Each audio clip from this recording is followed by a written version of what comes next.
Abonnez-vous sur notre chaîne YouTube Kadhafi Moumoudi pour ne rien manquer. Déclaration de la SENCO sur la situation des écoles détenant de faux arrêtés. La coordination nationale des écoles catholiques a reçu le 30 mars 2021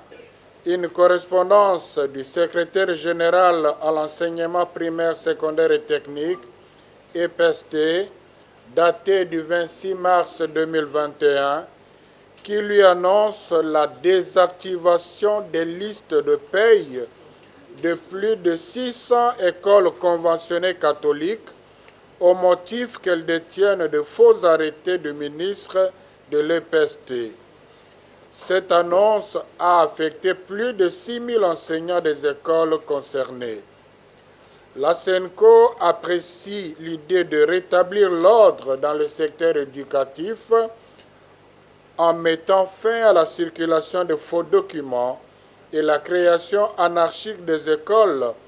et elle est disponible d'offrir son expertise à cette fin.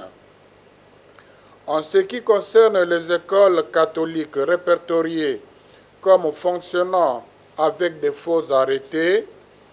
nous relevons le fait que plusieurs sont de très anciennes écoles créées depuis la Deuxième République, voire même depuis l'époque coloniale. À titre illustratif, je citerai les écoles primaires Kabisoko et Kitamulikwa dans les territoires de Rutshuru, Nord Kivu,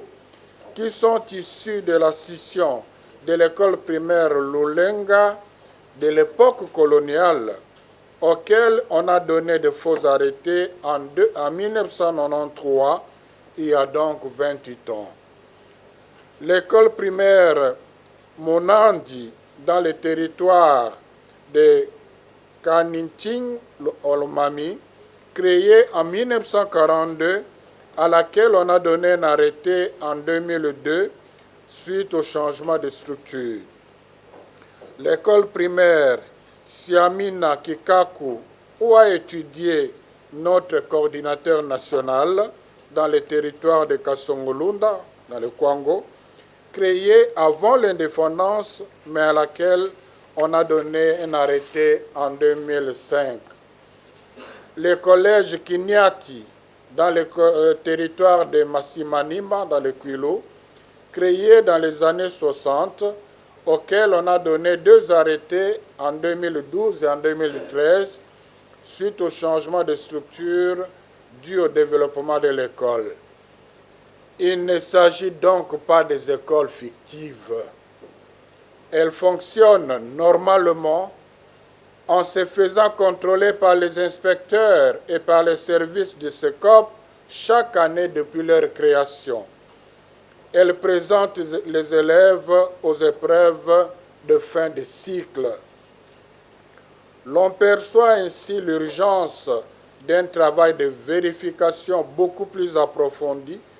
qui demande énormément de temps nécessaire afin d'établir les responsabilités de ces faux arrêtés.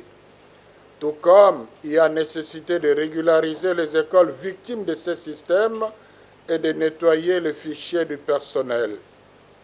En attendant la finalisation de cet important travail,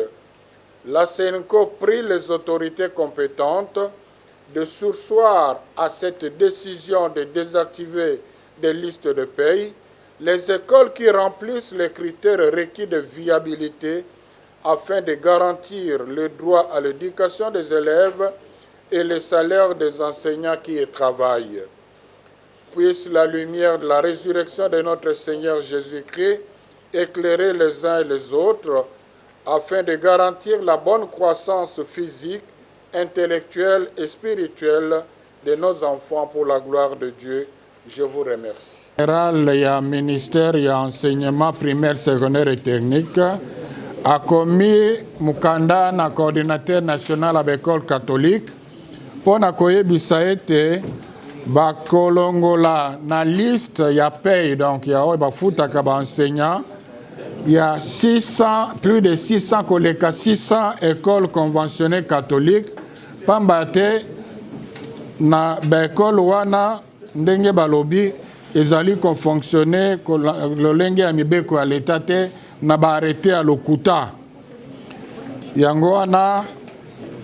awa pe batu mingi babandi kosala bacommentaire balobi te na église catholique baekole fictive ezali mingi balingi babebisa réputation yango wana tokanisaki na niveau ya secrétariat général kosala déclaration mpona koloba ya liboso te Senko azali kosepela mingi na likanisi oyo ya kotia ordre na secteur ya éducation mpona kosukisa makambo oyo ya badocument ya lokuta ezali kotambola na administration ezali likambo mabe mpe na baekolo bazali kosala vraiment na ndenge elongobani te na nzela ya mibeko ya leta te Senko mpe elobi te ezali ayebi mpe kocontribue kopesa expertise na ye kopesa maboko mpo leta mwana polele na makambo mana mpona baekole catholique oyo ezali koleka 600 oyo balobi te ezali kofonctionne na ndenge ya mikanda ya elongobani te oyo bakamati décision bakata bango baenseignant baza kosala mosala kuna koleka 6000 bazwa lisusu salaire te awa tozwi nsango wana tozwi bainformation na badiocese nyonso elakisi polele te baekole mingi ezali baekole oyo ezali kofonctionne déjà koleka même na ntango ya colonisation na ntango même ya liboso ya indépendance yango wana topesaki boko bandakisa na kati ya bandakisa wana na ekole oyo coordinateur na biso oyo na ekole yatangaki eza mpe na kati ya liste wana lokola ekole ezali kofonctionne na ndenge elobani te alors que ezali ekole ebandi déjà banda baindépendance na baekole wana mbula na mbula bazwaka contrôle ya secop baekole wana epresentaka bana na batest ya fin ya cycle na niveau primaire comme na niveau ya examen d'état yango wana tolakisi polele te ezali baekole fictive te ezali ekole sur papier te ezali baekole oyo soki bakei bakomonaka ezali kofonctionne kobanda bambula na bambula mpe bacadre mingi ya mboka na biso na baministre mingi batanga mpe na kati ya baekole wana oyo lelo baloba te leta ayebi yango te ezali likambo ya kokamwa yango donc bazali kofonctionne normalement kasi eza kolakisa na ndenge makambo esalemi ke mosala monene oyo ezali kosenga ntango esalema mpona koyeba me baarrete wana lokuta euti wapi parce que baekole eza baekole eyebanaki nani apesaki yango donc ekosenga mosala ekosenga ntango mingi peut-être même bambula moko mibale alors esika te bakata salaire ya baenseignant koleka 6000 mpona baekole catholique na baekole mosusu tembe te eza koleka ya mingi esika te bakata salaire ya baenseignant wana esika te bana baenseignant bakota par exemple na grève eke bana batanga lisusu te yango wana Senko asengi na bakonzi te mobeko wana oyo bazwi o secrétaire général ya enseignement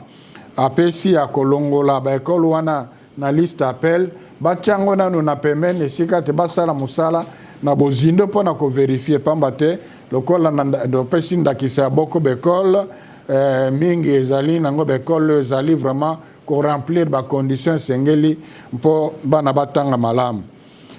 ezali mpona kogarantir droit ya éducation ya bana pamba te soki baaplike décision wana lelo na niveau ya baekole nyonso ezali mutu ya mingi koleka 600 ezali kaka ekole catholique soki tokotanga nombre ya bana oyo bazali kotanga na baklasse wana ekokoma bamillion alors ezali likambo koki komema mwa mobulu na mboka malamu bongo bazela basala mosala na malembe toyeba responsabilité ezali wapi. Abonnez-vous sur notre chaîne YouTube Kadhafi Moumoudi pour ne rien manquer.